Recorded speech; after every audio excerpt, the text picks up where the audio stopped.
And now, the makers of Gerstmeyer's Puppy Kibbles, a dry cereal that's guaranteed to turn any dog into a ferocious beast, invite you to ride with the men of Squad Car 119.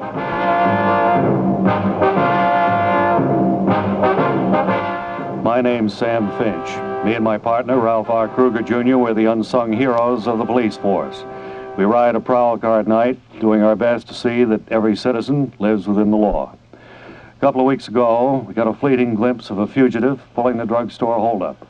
We went down to R&I, hoping we could find the man's picture among the mugshots. We were just finishing the second book when my partner, Ralph R. Kruger, Jr., turned to me and said, Boy, look at the ears on that guy. You ever see jug handles like that before? Yeah, probably what made him turn to crime. Guy gets conscious about his ears, he'll do anything. They really stick out on this bird. Yeah. See that one down there in the bottom row? Isn't that George Drudge? Guy I went to high school with you? Sure looks like him. Look at the name on the back. Yeah, that's him, all right. George Drudge, alias Nolan the Viper. I don't remember him calling himself Nolan the Viper when we were in high school. No, everybody just called him George Drudge in those days. Funny how you lose track of people.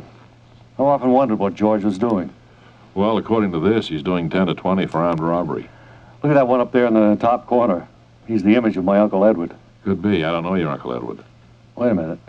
I got a picture of him here in my billfold. Now hold the two up next to each other. See if you don't notice a resemblance. I'll have to take this one out of the mug book so I can hold them up to the light. Yeah, they do look something alike. Hey, buddy, that's Uncle Edward's picture you're putting back in the mug book. This is the one of the convict you gave me. No, that's not right, Sam. I was careful to keep them separate. Oh, I hate to see you make a mistake like this, Ralph R. Jr. Uncle Edward is on the city council in Pasadena. He's going to be pretty mad when he sees you put his picture in the wanted book. I'll get it. R&I, Finch. This is the skipper. You can go back to your office now. The fugitive in that drugstore holdup has been picked up by the men of Squad Car 16. He's been identified, booked, and brought to trial. In a moment, the results of that trial. And while we're waiting the results of today's exciting case, just a word about Gerstmeyer's Puppy Kibbles. A recent survey indicates that only about 14% of the dogs in this country have enough energy to attack their masters on a regular basis. If your pet seems to lack get up and go, why not switch to Gerstmeyer's, the dry meal guaranteed to turn any dog into a ferocious beast. The fugitive in that drugstore holdup was convicted of pilfering egg salad, nail polish remover, and antacid pills. He's now serving a term of 3 to 5 years in the state penitentiary. And so another desperate criminal is brought to justice by the unsung heroes of the police force, the men who ride the squad cars at night.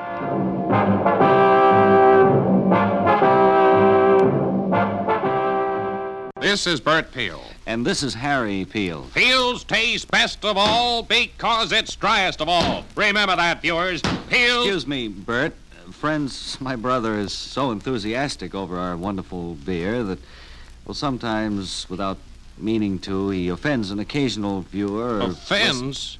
Well, I'm sorry, Bert. We've had some letters, and a lady in New Jersey said that you... I'm sorry. You go ahead. No. I've tried to tell people how delicious our beer is, how it will bring happiness into their nice homes. Somehow I've offended. You tell them, Harry. They like you. You're personable. I'm offensive. Goodbye, consumers. Well, I'm sorry he's so sensitive. I never should have... Bert! Bullseye! Proof. Piels aims for dryness, and we don't miss. Well, as Bert, thank goodness, says, if you taste it and smack your lips, it's a product of Peel Brothers, Brooklyn, New York, most likely. Unquestionably, Harry.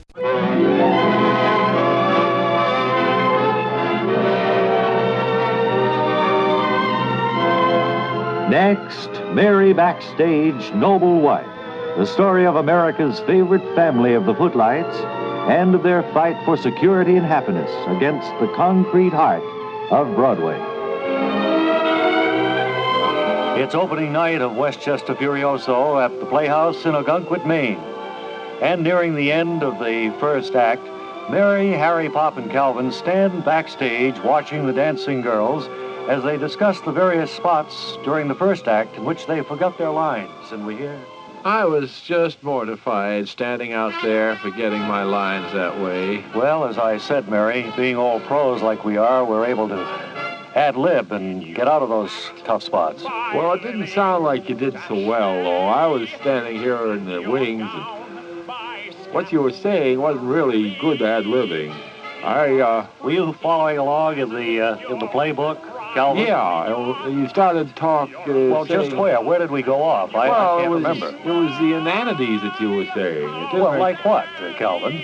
Well, like saying it looks like snow, and I sure hope it won't be a blizzard. Well, the reason Things I like said that was I figured during that ping pong scene when the ball fell off the table that I'd throw in something about weather, that would just kind of sound natural sounding. But I mean, it's 4th of July. You just had been explaining earlier how you're going out to watch the fireworks display. Yes, I forgot about that, you see. That started ad-libbing about snowstorms and blizzards. I saw in the audience several people looking at each other quizzically.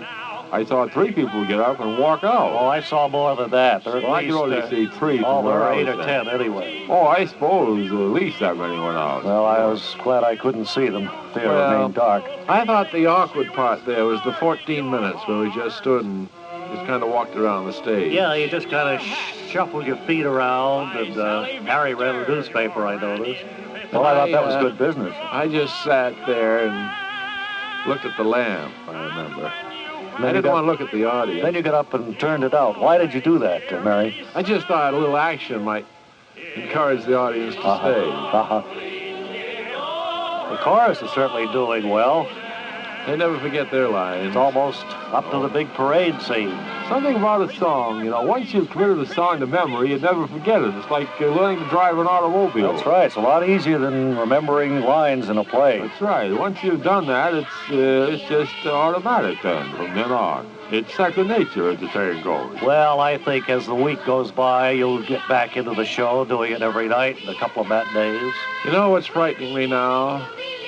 I have to go back on again, and I don't know what to say. I've forgotten my lines again completely. Well, why don't you just brush up on it in the book there before you go on stage? I don't know where the book is. Somebody took it here just 2 moments ago. Well, I'd like to look through it for my lines, too. You've made me so edgy, Mary. I don't think I know what I'm supposed to say either. What? Huh? Do you know where the book is? Yeah, it's in my dressing room. Well, go get it. What's it doing in your dressing room? Well, I must have left it in there when I went to put on my tap shoes. Well, we all want to take a look, and so we can freshen up on our lines before we go back out for the final act. Oh, okay. I'll be right back as soon as I can. How much time do I have? Well, this song is almost over, then the curtain comes down, then it goes right up, and we have to enter the stage. All right, I'll hurry then. I don't know. Hey, wait a minute. What? Do you smell smoke? Yes, I do. It smells like wood burning. Do you think what I think? Certainly is. I think we're in real trouble here. And so as the second act draws near a close, Calvin and Harry believe they smell smoke. Is the theater on fire? Sure, and join us Monday when we'll hear Calvin say, "What a ruin, huh?" That's Monday in the next exciting episode of Very Backstage Noble Wife. Word Carr speaking.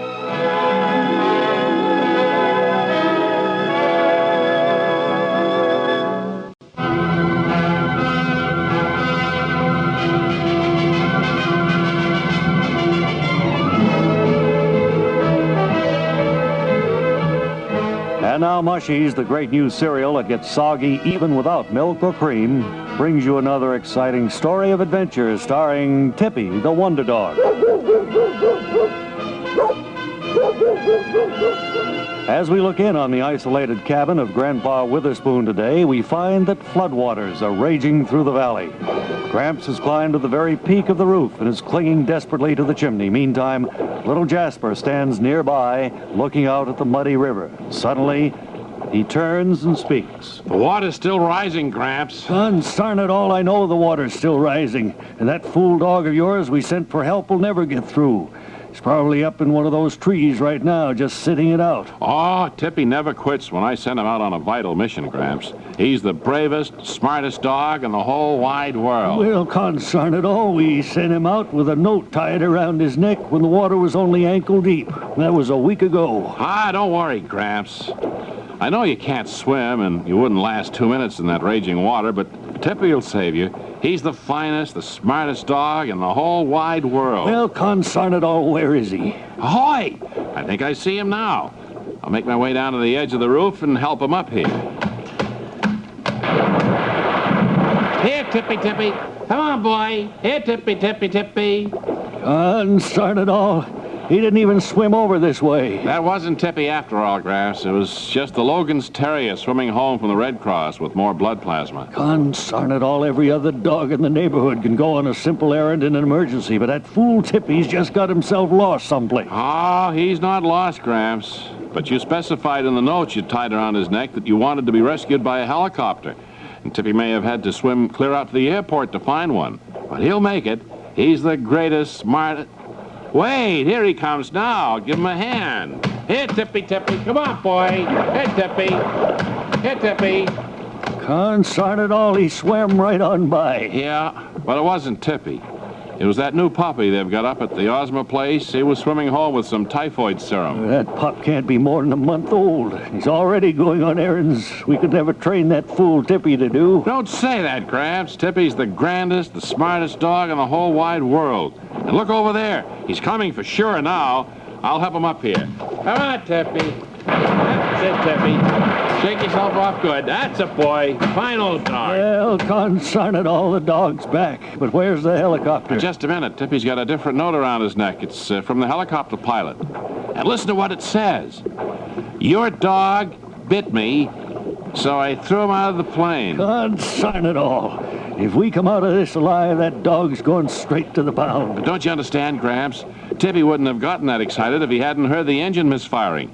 And I'll bet he was just trying to make the pilot throw him out so he could swim home and let us know the plane wasn't safe. Didn't I tell you he's the brightest, the smartest dog in the whole wide world?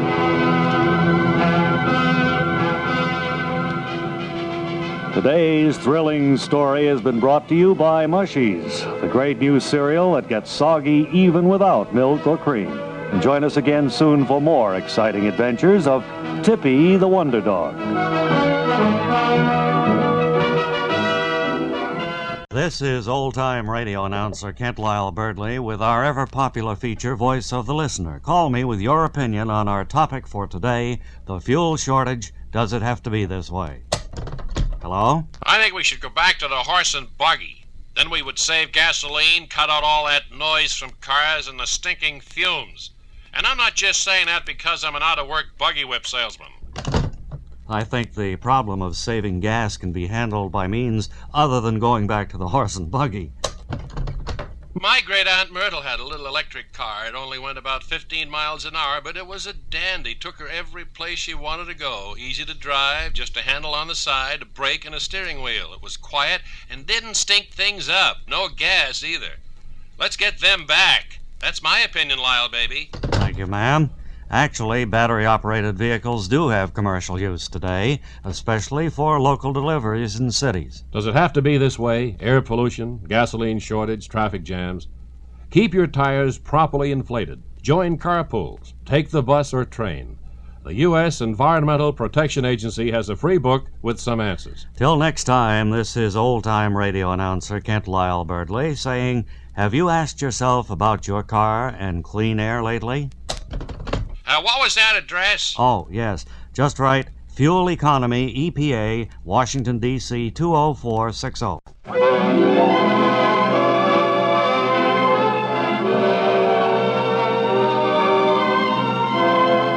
Next, Mary Backstayge, Noble Wife. The story of America's favorite family of the Footlights and of their fight for security and happiness against the concrete heart of Broadway. It's near the end of the opening performance of Westchester Furioso in Ogunquit, Maine now, as the chorus and singers and orchestra blend for the final finale number. Mary and Harry, Pop and Calvin wait off stage to take their bows. We hear Calvin say, Well, we get through it all right, huh? yes, just for a couple of places there we forgot our lines. I don't think it mattered. Oh, it went great. I think everybody loved it.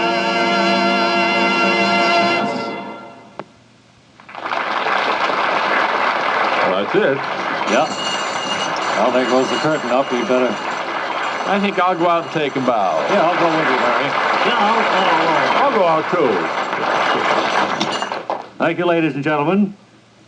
Thank you all very much. Thank the people, Mary. Thank you. It was very nice. Thank you. Thank you. Thank you very nice. Mark was picture of the scene, our production. Yeah, hurry up. Well, Greg, what did you think? What did I think of what?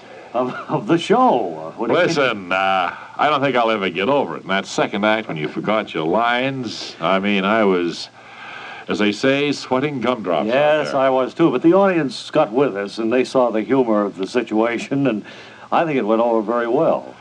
We had 5 people come back and demanded their money, you know. No. Yeah. And that really smarts, because I need every cent I can get to keep this show on the road. Well, I know you do, but just for a couple of lines forgotten, I don't think they needed Oh, that. it wasn't a couple of lines. No, it was a whole half of the second act. Sure. It was 15, 20 minutes where you were just kicking the show to pieces out there on the stage. Well, I'll tell you, we were just too nervous or something. I guess we hadn't played it for so long. Listen, it's funny now that it's over. I was standing in the wing. I was bent over, laughing at you guys. Yeah, me too. It was the funniest thing. And when Barry walked off the stage and left Harry there, that was a touch of genius, Barry.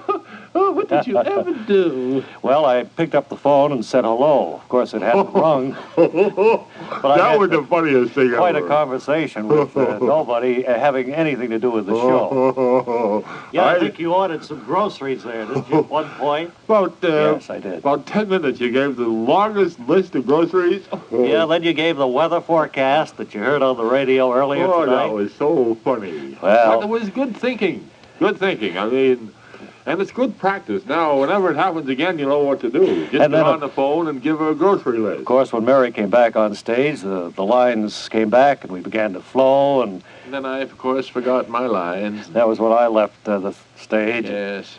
Then I picked up the phone and made like I was talking to a bookie. Oh, that was funny. Yeah, that too. was funny. The audience laughed at that. The audience, I think, thought that was part of the show. It was so natural and so side-splitting. Yeah, sure. Really was good. Did the horse win, Barry? No, horse didn't win. Well, I understand there's a cast party backstage here. Greg, when does it begin? Right now? You having it catered by mom and pops? No, I don't think so, are you? No, it's just some things I picked up over here in the grocery store. We have some soft drinks and... Oh, look, I think there are a group of well-wishers from the audience coming backstage. Hello. We're over here. I'm That getting looks out of like here. an angry mob. They to look me. mean. They look mean.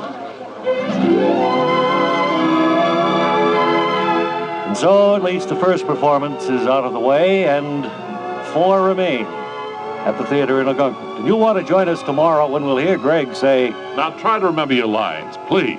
that's tomorrow in the next exciting episode of Mary Backstage Noble Wife. Word Carr speaking.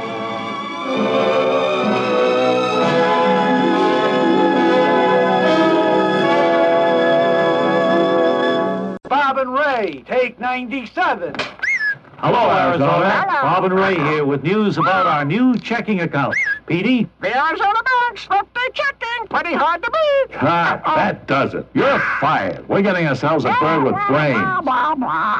Take 98. Hi, Bob here with news about parrot checking. Petey? The Arizona Bank. Oh. You blow it. The Arizona Bank is pretty hard to beat.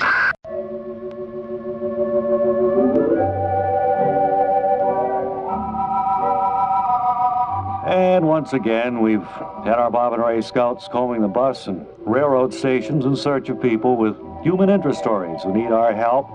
And we have 3 of these unfortunates in the studio with us now. I think we might talk to this lady on the right side here first. What's your name, ma'am? I'm Ms. Odie Zirkle from just outside of West Liberty, Illinois. According to your card, Ms. Zirkle, you've had a life of hardship and privation. Oh, my, squalor, too. And now, though, you have a chance to take things easy if you can just find a way of getting to England. I wonder if you'd tell us about that. Yes. I got word about a week ago that I've been willed quite a sum of money by a cousin who lived in England. But according to the law, I have to go over there to claim it. And, of course, you don't have the money for the trip. No, after you've raised 14 kiddies on a lima bean picker's salary, you don't have any money left for ocean cruises. I hitchhiked this far from West Liberty, and I thought I could work my way across the ocean on a garbage scow or something, but I found out they don't go that far. I'm really in a pickle now. Right. Well, Miss Zirkle, we've all been deeply touched by your story. I want to tell you that. And with the compliments of the Bob and Ray organization, we'd like for you to have this beautiful pair of stainless steel ball-bearing roller skates. Well, if I can roller skate across the Atlantic, it'll be a neat trick, I'll tell you that. Now to this gentleman over here, who is Mr. Woody Rainbolt of Bristol, Virginia. And your card says that your story has something to do with a bail bond which you're in danger of forfeiting. Well, that's right. About a month ago, I was driving through Connecticut, and I wrapped my sports car around one of those frozen custard stands along the highway. And the police made you put up bond before they'd release you, I believe. Well, there were several factors that went against me there. The car was stolen, and it didn't have any license plates. I was on the wrong side of the road. I was doing 80 in a 20-mile zone. Oh, I guess that's about it. Well, wait, yeah, I was drunk, too. And now your trial is coming up tomorrow, you told us, and you'll forfeit your bail money unless you can get back to this little Connecticut town. That's right, and I haven't been able to dig up the scratch for the trip anyplace. Woody, your great desire to get back to this town and let our American system of justice prevail has brought a lump to the throat of everyone in our organization. And we'd like for you to have this beautiful chrome-plated electric coffee maker. Gee, you're a real sport. I don't think they let you make your own breakfast when you're in stir, though. And finally, this little lady down on the end here, according to your card, you're Ms. Irma Buckley of New York City, and you're trying to get your little girl to a medical specialist of some kind? Yes, my little Sandra has cuticle growing about halfway up her fingernails, and the outstanding cuticle man in the country has his clinic in Auburn, Indiana. And we've been trying to save up for the trip for months now, but I've only been able to put about 70 cents aside. And of course, your little girl's cuticle situation is growing worse all the time, I suppose. Yes, her hands have gotten so heavy that she can hardly lift them now. I just don't know what we're going to do. Well, Miss Buckley, there's certainly nothing more touching than the story of a mother's devotion to a child, and we want you to have this beautiful set of burnished fireplace tools. See, there's a poker and a shovel, everything you'll need there. Well, if you can cure a long cuticle with fireplace tools, I'd like to see you do it. So 3 more unfortunate but worthy people have been started down the road to a happier life thanks to the generosity of our Bob and Ray organization. Thank you.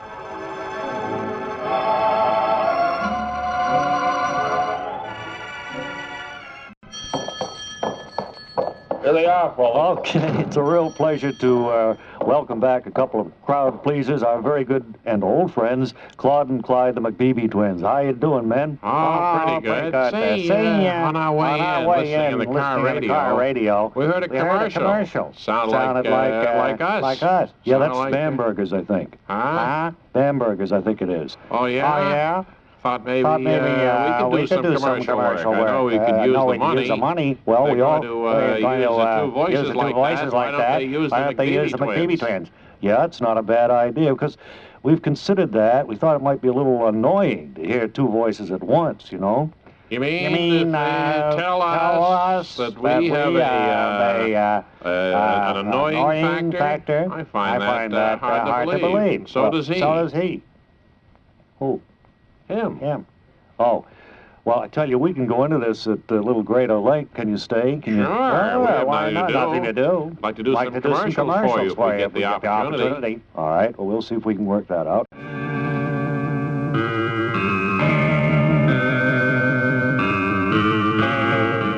And now the Pierce Arrow Motor Company, still serving the public after 47 years of not doing anything else, brings you another fantastic tale from the Midnight Zone. And here to introduce a fantastic story is the fantastic creator of the Midnight Zone, fantastic Hod Sturdley. Somewhere between the realm of reality and the gossamer realm of the unknown exists another world, a world half human, half subhuman, half timely, half without concept of time, half heart, half Schaffner, half Marx, This is the world we call the Midnight Zone. Here, perhaps for a split second, perhaps for an eternity, the hands on the clock stand still as men trapped in the web of the non-existent grope to find meaning in events which are, by their very nature, devoid of all meaning in the concept which we've come to understand. Pardon me, Hud, but I wonder if you could kind of hurry along into the actual introduction. Show's a little long, and we don't have too much time. Well, I know. I created the series, you know. But now you've made me forget what I was saying. Well, you lost me quite a way back. You were saying something about a concept which we've come to understand. Yeah, right. Concept which we've come to understand as being beyond the mundane realm of human experience. Somewhere off in the limitless expanse of space. Deep in a void where life itself is a never-ending nightmare of raising the dealer in the wild hope that 3 6s will beat a straight flush, that might makes right, that wisdom makes security, that General Motors makes Plymouths. This is the hazy conglomerate that we've come to know as the Midnight Zone, a land of shadows where... Hod, I hate to keep butting in, but the writers have already had to cut out the second act, and we're still long. If you just give what's left a fast intro and then take off, we'd appreciate All right, it. No? I might ask who gave the writers the authority to cut out the second act. The story doesn't make any sense without the second act. Well, we realize that, Hod, but the way you finally switched the scenes around, the thing didn't make any sense anyway, and we figured cutting the second act might actually leave the audience less confused in the long run. You know, if I didn't have to protect my public image as a great, sensitive, creative talent, I'd knock your block off right here and now. Well, we didn't mean to upset you, Hod, but the time thing is very important. I know all about technical requirements. I was the one who created the show. Now, where did I leave off here? I don't know. There's something about a land of shadows. Where? Land of shadows, where what? I don't have any idea. Never bothered to go into it. Well, I suppose I was thinking of a land of shadows where sunrise and sunset forever merge to form an eerie half-light in which man eternally gropes, seeking the jagged pieces of existence itself, pleading in endless futility for answers to questions that never were, hoping against pitiful hope that this nation will have a new birth, and that government of the people, by the people, and for the people shall not perish from this earth. Okay, I guess that wraps it up. It's all yours. Thanks, Hod. We don't quite have enough time for the first act now, so just let me close by inviting all of you to join us again next time for another fantastic tale from the Midnight Zone.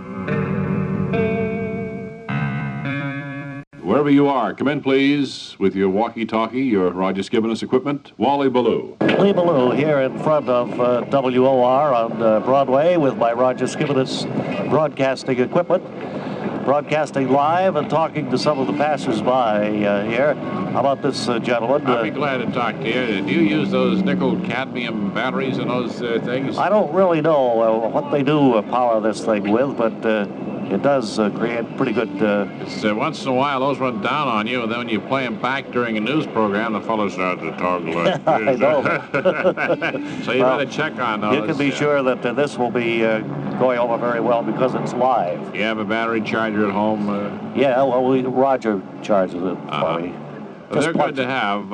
It's always wise when you go out on a job to be sure your batteries are at peak efficiency. Oh, yeah, because peak strength. You don't want to start so that it's slow. I know, I was just saying. You do many news broadcasts, sir? Not as many as I used to. Now it's more or less just public interest and informational type things. Public education. Cover news events on the scene, reporting? Occasionally I do, yes. If something happens, of course, I'm ready at the moment's notice to cover it. I remember about a year ago this time, I used to listen to you on the radio there at WOR, and you were running for mayor. What was your idea? Was that kind of a crazy thing you were doing? Or? No, at the time it seemed like a very worthwhile thing I was doing, and I had quite a bit of backing, but not quite enough signatures to make the ballot. I see. Well, that's very interesting. Well, Mr. Blue, when did you first start in this business? I started in about 25 years ago as a young broadcaster in Boston. That's all. And then I moved here to Big Town a little bit later and have been covering some of the biggest stories, of course, that have taken place. Floods, fires, bank robberies, I've been lucky in that respect. As a radio reporter, I've been there so many times just as a case of serendipity, being in the right place at the right time. Are you from the Midwest originally, Mr. Ballou? No, I was born in Cape Cod, Massachusetts. Really? You don't sound it. Barnstable. You sound like you come from out around Missouri somewhere. I don't know why I would think that. Well, I don't know. Maybe Did you it's have any because... kind of an education at all? Oh, yes. I had the elementary school, high school. Well, it's... And then, of course, a couple of years of broadcasting school. Move right along the building line. And then... better move along. Yeah. Fellow wants us to move along the building line. Well, I've seen my engineers giving me a signal anyway. Thanks, Mr. Blue. You're welcome. Enjoy talking to you. And Right. It's been a real pleasure for me. It's time for me to send it back upstairs. And if something breaks, I'll call up and broadcast from this point again. Back to you, Bob and Ray. Okay, thank you, Wally. I think you're missing a story. However, if you just turn around and look.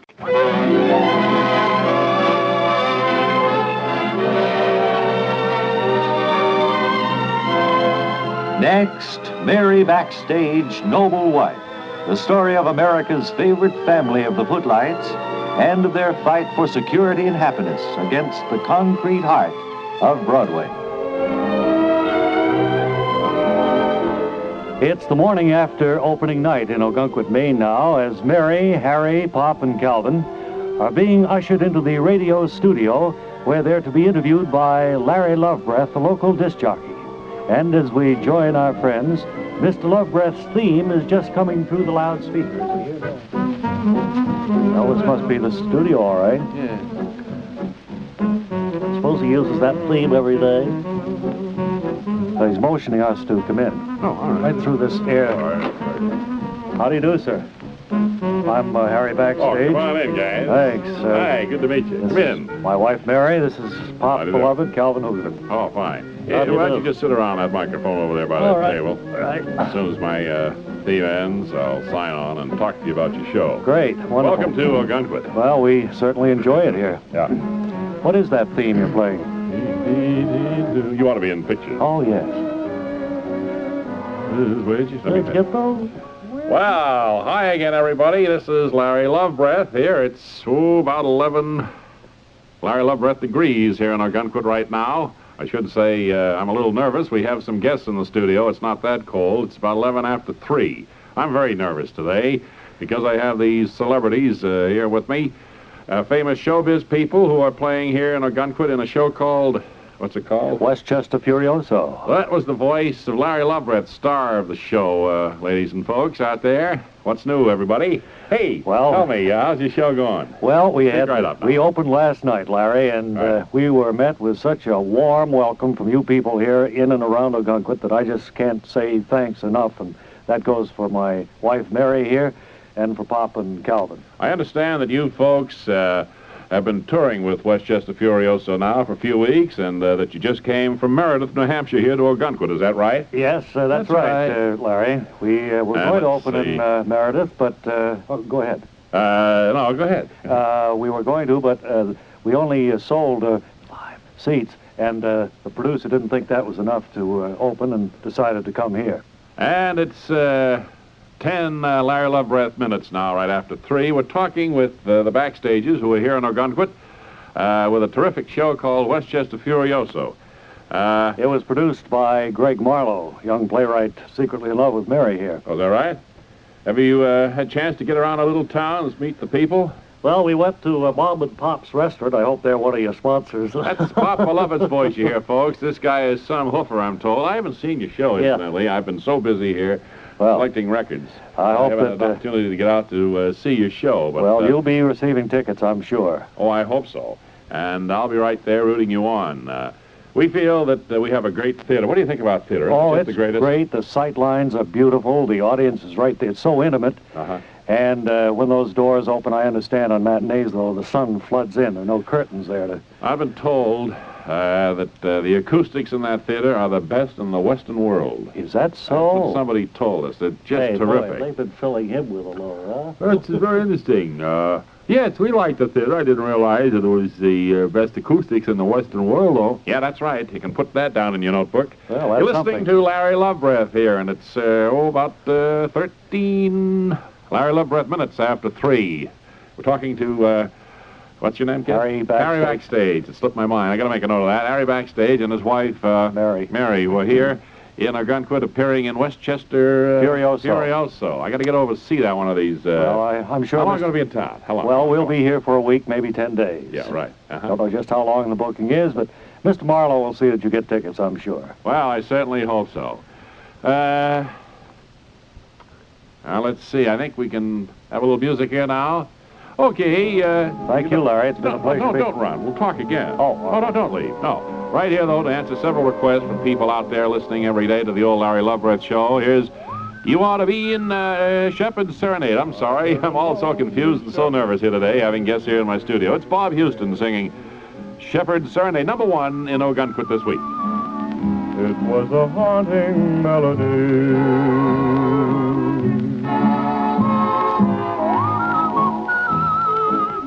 I heard the music clearly say,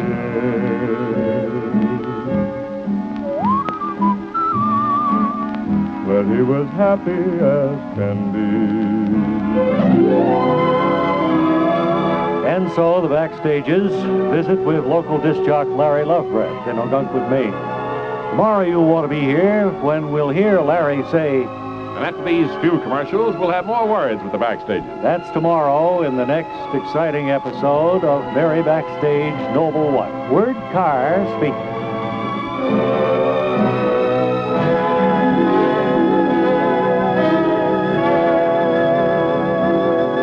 I understand. We never got back to you, men. Oh, that's okay. We would like to have done that money commercial that we heard Ray do a little while ago. That's a subject that's always near and dear to our hearts. Money. Money. I understand. M-O-N-E-Y. I understand. And you do have to leave now, so we'll say goodbye to you and hope you'll be back real soon, Claude and Clyde. We'd stay longer, but we're double parked down here on Broadway. Okay, good luck, man.